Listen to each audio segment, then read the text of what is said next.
గౌతమి స్నానాన గడతేరుదామంటే మొనసి చన్నీళ్ళలో మునగలేనో.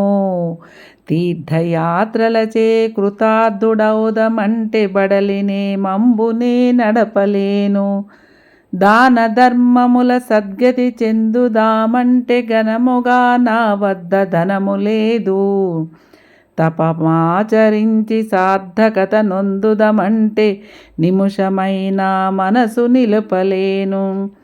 కష్టముల కోర్వనా చేతగాదు, నిన్ను స్మరణ చేసెదనా యదా శక్తి కొలది.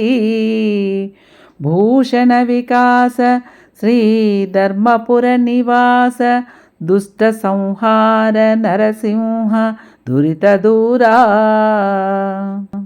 ఓ స్వామి, ఆభరణముల చేత ప్రకాశించువాడా, దుష్టులను సంహరించువాడా, పాపములను దూరం చేయువాడా, ధర్మపురి గ్రామంలో కొలువుదీరిన ఓ నరసింహస్వామి, గోదావరిలో స్నానం చేసి తరించాలని అనుకుంటే ఆ చన్నీళ్లలో దిగలేను. పుణ్యక్షేత్రాలు తిరగాలి అంటే కష్టపడి నియమనిష్టలు పాటించలేను. దాన ధర్మాలు చేయాలి అంటే డబ్బులు లేవు. తపస్సు చేద్దామంటే మనసు నిలకడగా లేదు. కష్టాలను సహించడం నా చేత కాదు. నా శక్తి కొలది నిన్ను సేవించుకుంటాను స్వామి.